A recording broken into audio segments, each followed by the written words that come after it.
తెలంగాణ రాష్ట్రం ఏర్పడిన తర్వాత ముఖ్యమంత్రిగా కేసీఆర్ 10 సంవత్సరాల పాటు కొనసాగారు. కానీ సీఎం హోదాలో కేసీఆర్ ఒక్కసారి కూడా పెట్టుబడుల కోసం విదేశాలకు వెళ్లలేదు. మొదటిసారిగా సీఎం రేవంత్ రెడ్డి తెలంగాణ ముఖ్యమంత్రి హోదాలో విదేశాలకు పెట్టుబడుల కోసం వెళ్తూ ఉన్నారు. ఇప్పటి వరకు కేటీఆర్ మాత్రమే పెట్టుబడుల కోసం విదేశాలకు వెళ్లి వచ్చారు. అయితే మాజీ మంత్రి కేటీఆర్ అప్పట్లో మున్సిపల్ శాఖకి అండ్ ఐటీ శాఖలకు మంత్రిగా పనిచేశారు, మనందరికీ తెలిసిందే. అయితే కేటీఆర్ పెట్టుబడులు విదేశాలకు పర్యటన మంత్రి హోదాలో చేశారా లేదా ముఖ్యమంత్రి కుమారుడి హోదాలో వెళ్ళొచ్చారా అన్న విషయంపై అయితే అప్పట్లో చాలా మంది చర్చించారు. అండ్ తాజాగా అయితే ఇప్పుడు సీఎం రేవంత్ రెడ్డి దావోస్ వేదికగా జరగనున్న ప్రపంచ ఆర్థిక సదస్సులో పాల్గొనబోతున్నారు. ఈ పర్యటనలో ముఖ్యమంత్రితో పాటు ఐటీ పరిశ్రమల శాఖ మంత్రి శ్రీధర్ బాబు, పలువురు ఉన్నతాధికారులు కూడా వెళ్లబోతున్నారు. దావోస్ సదస్సులో భాగంగా ప్రముఖ గ్లోబల్ కంపెనీల సీఈఓలు అండ్ ప్రతినిధులతో సీఎం రేవంత్ రెడ్డి సమావేశం కూడా కాబోతున్నారు. ఈ సమావేశంలో తెలంగాణలో పెట్టుబడులు పెట్టడం వల్ల కలిగే అవకాశాలు, ప్రయోజనాల గురించి వారికి వివరించబోతున్నారు. అయితే అందరిలో తలెత్తే క్వశ్చన్ ఏంటంటే, అప్పట్లో తెలంగాణలో పెట్టుబడులు పెట్టడం కోసం కేటీఆర్తో చర్చించిన కంపెనీల ప్రతినిధులు మరి రేవంత్ రెడ్డిని కలుస్తారా? ఎన్ని కొత్త ఉద్యోగాలు తీసుకురాబోతున్నారు రేవంత్ రెడ్డి అని అందరూ ఎదురు చూస్తూ ఉన్నారు. మాట్లాడదాం, మనతో పాటు ఉన్నారు ఇన్పుట్ ఎడిటర్ సంజయ్. సంజయ్, ఇప్పుడు ఫస్ట్ టైం ముఖ్యమంత్రి హోదాలో సీఎం రేవంత్ రెడ్డి పెట్టుబడుల కోసం విదేశాలకు వెళ్తున్నారు. ఇదే అందరూ చర్చించుకుంటున్నారు. అంటే గతంలో సీఎం కేసీఆర్ ఎప్పుడు వెళ్ళలేదు, బట్ సీఎం హోదాలో Revanth Reddy for the first time తెలంగాణను రిప్రజెంట్ చేస్తూ వెళ్తున్నారు. ఏం ఎక్స్పెక్ట్ చేస్తున్నారు? సౌమ్య, మనం అనుకున్నట్టు ఇది వాస్తవం. ఎందుకంటే తెలంగాణ ఏర్పడి 10 సంవత్సరాలు దాటింది. 10 సంవత్సరాల కాలంలో బీఆర్ఎస్ అధికారంలో ఉన్నది. బీఆర్ఎస్ అధికారంలో ఉండి ముఖ్యమంత్రిగా కేసీఆర్ 10 సంవత్సరాలు తెలంగాణ రాష్ట్రానికి ముఖ్యమంత్రిగా ఉన్న విషయం మనందరికీ తెలిసిన విషయమే. కాకపోతే తెలంగాణ నుండి మొదటిసారిగా ప్రపంచ ఆర్థిక సదస్సుకు రేవంత్ రెడ్డి వెళ్ళడము కొంత అయితే ఆనందకరమని చెప్పుకోవచ్చు. ఒకటి, ఎందుకంటే ఏ ప్రపంచ ఆర్థిక సదస్సుకైనా కూడా ఆ రాష్ట్రాలకు సంబంధించినటువంటి ముఖ్యమంత్రులు వెళ్ళడము ఇది ఆనవాయితీ. ఇది ప్రతి సంవత్సరము జనవరి నెలల్లోనే ఈ ప్రపంచ ఆర్థిక సదస్సు జరుగుతుంది. ప్రపంచంలో ఉన్నటువంటి అంటే వివిధ ఐటీ కంపెనీలకు సంబంధించినటువంటి చాలామంది గ్లోబల్ ఇన్వెస్టర్స్ కూడా మొత్తం ఈ యొక్క ప్రపంచ ఆర్థిక సదస్సుకు హాజరయ్యేసేసి ఆ దేశాలలో, ఆ రాష్ట్రాల్లో ఆ యొక్క వాతావరణాన్ని బట్టేసేసి, ఆ యొక్క పాలనను బట్టేసేసి అక్కడ ఉన్నటువంటి కొంతమంది వ్యాపారవేత్తలు ఆ రాష్ట్రాలలో పెట్టుబడులు పెట్టడానికి సుముఖత వ్యక్తం చేస్తారు. అందులో భాగంగానే గతంలో 10 సంవత్సరాలు కూడా ఎప్పుడు కూడా ముఖ్యమంత్రి హోదాలో ఉన్నటువంటి కేసీఆర్ ఏ రోజు కూడా ఈ యొక్క ప్రపంచ ఆర్థిక సదస్సుకు ఏ రోజు కూడా అటెండ్ కాలేదు. కాకపోతే ఐటీ శాఖ మంత్రిగా ఉన్నటువంటి తన తనయుడు కేటీఆర్ మాత్రమే హాజరయ్యేవాడు. కాకపోతే ఇప్పుడు కాంగ్రెస్ పార్టీ అధికారంలోకి వచ్చిన తర్వాత ముఖ్యమంత్రి హోదాలలో తొలిసారిగా ప్రపంచ ఆర్థిక సదస్సుకు రేవంత్ రెడ్డి వెళ్తున్నారు. రేవంత్ రెడ్డితో పాటు ఐటీ శాఖ మంత్రి ఉన్నటువంటి శ్రీధర్ బాబు, అదేవిధంగా ఒక 4 కార్యదర్శులు కూడా ఈ మంత్రులతో పాటు ముఖ్యమంత్రితో పాటు వెళ్ళడం జరుగుతుంది. మొత్తం మీద ఈ 10 రోజుల పర్యటనలో చాలా విషయాలను ఈ రేవంత్ రెడ్డి కొన్ని ఎక్స్పెక్టేషన్ చేసే అవకాశం ఉంది. ఈరోజు సాయంత్రం 6 గంటలకు ఆయన నేరుగా ఢిల్లీ వెళ్ళారు. ఢిల్లీలో 2 రోజులు ఉండిన తర్వాత 2 రోజులు అక్కడ ఉండేసేసి సోనియా గాంధీతో పాటు కొంతమంది కాంగ్రెస్ పెద్దలను కలుసుకొని అక్కడ నుంచి ఆయన రాహుల్ గాంధీ పాదయాత్ర చేసే క్రమంలో రాహుల్ గాంధీతో పాటు సుమారు ఒక రోజు మొత్తం రాహుల్ గాంధీ తోటి ప్రచారం చేసే అవకాశం కూడా ఉంది. ఆ తర్వాత 14 నైట్ ఆయన స్విట్జర్లాండ్ దావోస్కు వెళ్ళేసేసి అక్కడ ఆర్థిక సదస్సుకు పాల్గొని తెలంగాణ రాష్ట్ర తరపున రేవంత్ రెడ్డి అక్కడ పాల్గొనేసి రాష్ట్రానికి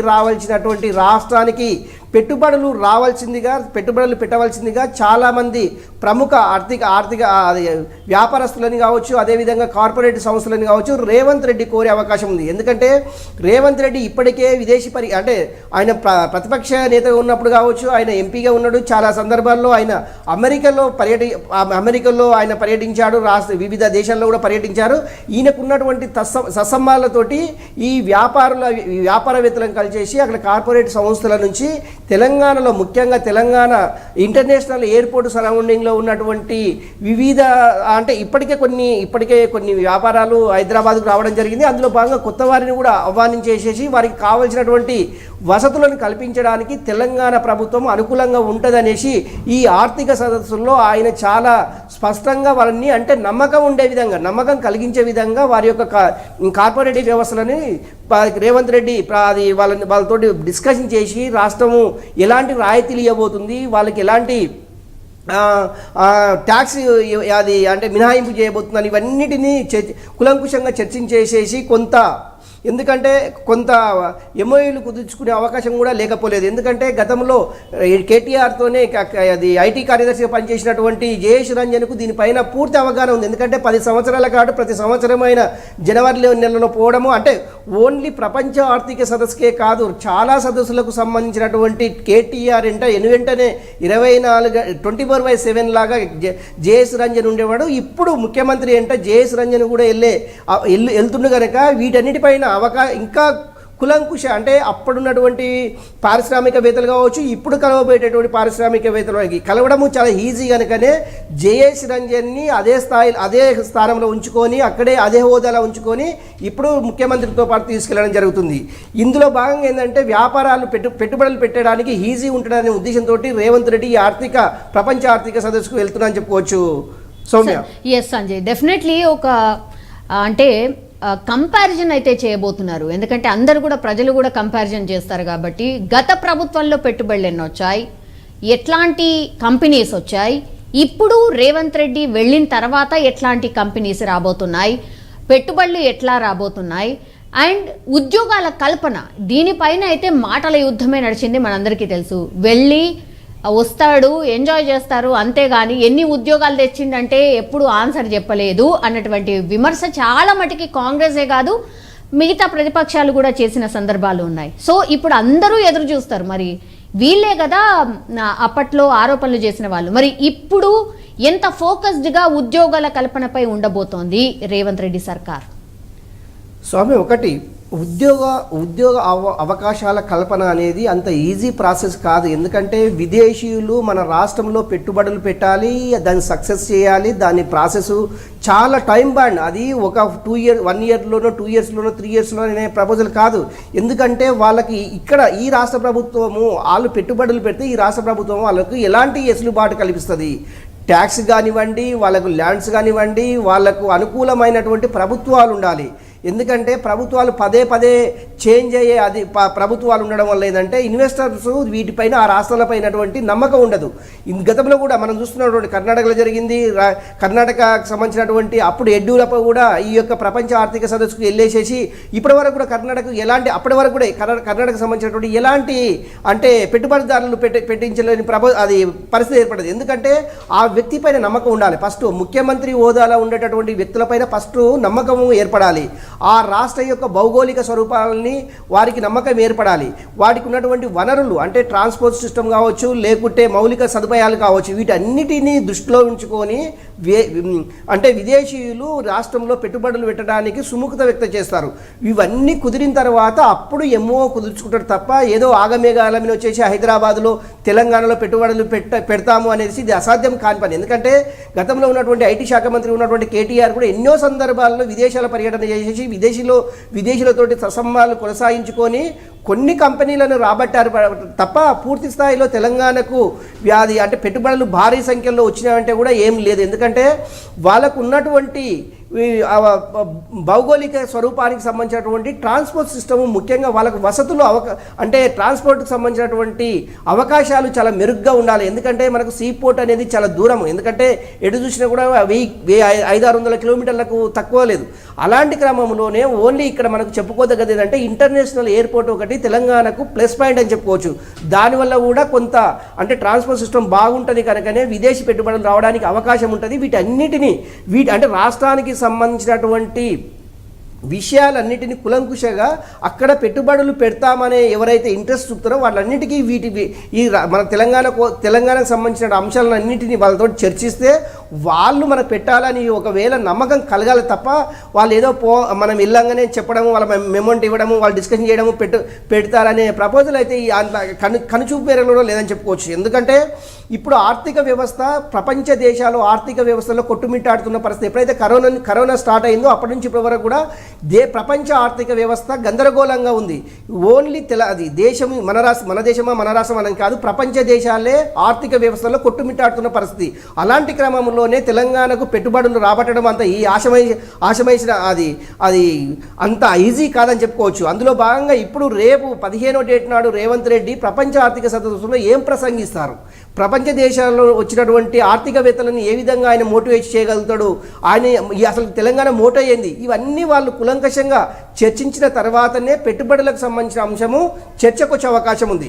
నిజంగా ప్రపంచంలో చాలా దేశాలు పెట్టుబడులు పెట్టించుకునేందుకు చాలా దేశాలు ప్రయత్నం చేస్తున్నాయి. అందులో భాగంగా తెలంగాణ రాష్ట్రం కూడా ప్రయత్నం చేస్తుంది. ఎంతవరకు ఏ మేర సక్సెస్ సత్ఫలితాలు ఇస్తాయి అనేది వేచి చూడాలి. ఒకటి ఉద్యోగ అవకాశాల కల్పనకు సంబంధించిన అంశం అయితే పెట్టుబడులు రావాలి, వాళ్ళు ఇక్కడ దీన్ని అది ఎంఓస్ కుదుర్చుకున్న తర్వాత ఇక్కడ ఉన్నటువంటి ఈ తెలంగాణ ప్రభుత్వం వాళ్ళకి ఎక్కడ ల్యాండ్ కేటాయిస్తుంది, అది ఎన్ని సంవత్సరాల వరకు ఉంటుంది, దానికి ఉన్నటువంటి వెసులుబాటు ఏంటి, ఇవన్నిటినీ కులంకుశం చర్చించిన తర్వాతనే ఇక్కడ ఉపాధి హామీలకు సంబంధించిన ఉపాధి ఉద్యోగాలకు సంబంధించినటువంటి హామీలు తెలంగాణ ప్రభుత్వము అప్పుడు నిరుద్యోగులకు కల్పించేటటువంటి సుమారుగా ముఖ్యమంత్రి రేవంత్ రెడ్డి గతంలో చాలా సందర్భాలు చెప్పారు 2 లక్షల ఉద్యోగాలు కల్పిస్తామనేసి. నిజంగా ఇలాంటి విదేశీ పెట్టుబడులు వచ్చినట్లయితే 2 లక్షలు కాదు కదా 3-4 లక్షల ఉద్యోగాలు కూడా కల్పించడంలో ఎలాంటి సందేహం లేదని చెప్పుకోవచ్చు. సౌమ్య. సంజయ్, ఇప్పుడు జనరల్లీ రేవంత్ రెడ్డి గారి గురించి ఎవరికైనా తెలిసిన వాళ్ళు ఏమంటారంటే ఆయన బ్యాక్గ్రౌండ్ వర్క్ పక్కాగా చేసుకొని ఉంటారు అని. సో ముఖ్యమంత్రి అయిన తర్వాత ఏమేం చేయాలి అనేది డెఫినెట్లీ ఒకటి బ్యాక్గ్రౌండ్ వర్క్ అయితే చేసుకొని ఉన్నారు. మనం సమీక్షలు కావచ్చు, లేదంటే ఆదేశాలు ఇస్తున్న తీరు కావచ్చు, మనం అబ్జర్వ్ చేస్తూనే ఉన్నాం. సో విదేశీ పర్యటనకు వెళ్ళినప్పుడు కూడా డెఫినెట్లీ ఒక బ్యాక్గ్రౌండ్ వర్క్ అయితే చేసుకొని ఉంటారు. సో అది ఇంప్లిమెంటేషన్ ఎంత వరకు చేయబోతున్నారు అండ్ ఎంత వరకు సక్సెస్ అయ్యే అవకాశం కనిపిస్తుంది సంజయ్? స్వామి, ఒక యాక్షన్ ప్లాన్ అయితే తయారైంది. ఏంటి అంటే ప్రపంచ ఆర్థిక సదస్సుల్లో ఎవరెవరిని కలవాలి ఫస్ట్ అంటే ముఖ్యంగా హైదరాబాదులో ఇన్వెస్ట్ చేయాలని ఇంట్రెస్ట్ ఎలాంటి కంపెనీలకు ఉంది, ఎలాంటి ఇన్వెస్టర్స్ ఉంది అనేసి ఫస్ట్ వీళ్ళు ఐడెంటిఫికేషన్ చేసిన తర్వాత ఎవరైతే ఇంట్రెస్ట్ చూపిస్తారో ముందుగా వాళ్ళని కలిసి వాళ్ళతోటి డిస్కషన్ చేసి, ఎందుకంటే మనకు చాలా కొంత ఎక్స్పీరియన్స్ అంటే గతంలో చాలా ఈ 10 సంవత్సరాల కాలంలో చాలా సందర్భాల్లో విదేశీ పర్యటనలో ఉన్నటువంటి ఐఏఎస్ అధికారి జయేష్ రంజన్కు దీనిపైన పూర్తి గ్రిప్ ఉంది. అందులో భాగంగానే రేపు ముఖ్యమంత్రి వెళ్ళేటటువంటి వ్యక్తుల్లో జయేష్ రంజన్ కూడా ఒక పర్సన్ కనుక రేపు పెట్టుబడిదారులతో మాట్లాడడానికి కానీ వాళ్ళతో డిస్కషన్ చేసే విషయం ఏదైనా ఉంది అంటే ఈ కొద్దిగా ఈజీ అయ్యే అవకాశం ఉంది. ఇంకొకటి ఏంటంటే రేవంత్ రెడ్డికి ఇప్పటికీ విదేశాల్లో చాలా సందర్భాల్లో ఆయన చాలా ప్రోగ్రాంలలో పార్టిసిపేట్ చేయడం జరిగింది. ఆయన ప్రతిపక్ష నేత ఉన్నటువంటి చాలా కంట్రీలలో పార్టిసిపేట్ చేయడం జరిగింది. ఈయనకు చాలా అంటే ఇన్వెస్టర్లతో పెట్టుబడిదారీ వ్యవస్థలతోటి రేవంత్ రెడ్డికి ఉన్నటువంటి పరిచయాలు చాలా అమోఘం అని చెప్పుకోవచ్చు. అందులో భాగంగానే విదేశీ పెట్టుబడులు తెలంగాణకు రాబట్టుకోవడానికి రేవంత్ రెడ్డి కృషి ఫలిస్తుందనేసి మనం అనుకోవచ్చు. ఎందుకంటే రేవంత్ రెడ్డికి ఉన్నటువంటి యాక్సెస్ అలాంటిది. ఎందుకంటే అమెరికా, ఆస్ట్రేలియా, స్విట్జర్లాండ్, బ్రిటన్ ఇలాంటి అంటే పెద్ద పెద్ద దేశాలకు సంబంధించినటువంటి పారిశ్రామికవేత్తలు కావచ్చు, అదేవిధంగా కార్పొరేట్ సంస్థలకు సంబంధించినటువంటి సిఇఓలు కావచ్చు, ఎవరేమైనా ఇవి రేవంత్ రెడ్డికి చాలా దగ్గర సంబంధాలు ఉంటాయి అనేసి చాలా సందర్భాల్లో మనం చెప్పుకున్నటువంటి అంశం. ఇప్పటికి కూడా ఆక్స్ఫర్డ్ యూనివర్సిటీకి సంబంధించినటువంటి వాళ్ళు కావచ్చు, రకరకాల విదేశీకి సంబంధించినటువంటి యూనివర్సిటీ వ్యక్తులు కావచ్చు, రేవంత్ రెడ్డి ముఖ్యమంత్రి అయిన తర్వాత రెగ్యులర్గా విదేశీకి సంబంధించినటువంటి వ్యక్తులు కలుస్తూ వాళ్ళకు ఉన్నటువంటి వెసులుబాటు తెలంగాణలో మేము ఎలాంటి సేవా కార్యక్రమాలు ఇక్కడ చేయాలి, ఎలాంటి ఇన్వెస్టర్స్ ఇక్కడ చేయాలి అనేసి ఆల్రెడీ ఇక్కడ ప్రపోజల్స్ వస్తున్నాయి. వాళ్ళకి సంబంధించినటువంటి డిస్కషన్ ఈ వారం రోజుల నుండి విదేశాలకు సంబంధించినటువంటి వ్యక్తులతోటి రేవంత్ రెడ్డి బిజీగా గడపడం జరిగింది. అందులో భాగంగానే ఈరోజు ఆయన ఢిల్లీ బయలుదేరి వెళ్ళాడు. రేపు 14వ డేట్ నాడు నైటు దావోస్కు బయలుదేరి వెళ్తారు. ఆ 3 రోజుల పాటు దావోస్ అంటే ప్రపంచ ఆర్థిక సదస్సులో పాల్గొని మళ్ళీ 3 రోజులు లండన్ వెళ్ళేసి మొత్తం 10 రోజుల పర్యటన ముగించుకొని ఆయన 18వ డేట్ నాడు లేకుంటే 19వ డేట్ నాడు సాయంత్రం హైదరాబాద్కు వచ్చే అవకాశం అయితే కనిపిస్తుంది. మొత్తం మీద ఈ 10 రోజుల పర్యటనలో రేవంత్ రెడ్డి ఢిల్లీలో ఒక 2 రోజులు, తర్వాత 8 రోజులు విదేశీ పర్యటనలో ఉంటారని చెప్పుకోవచ్చు. సౌమ్య. ఆల్ రైట్ సంజయ్, మొత్తం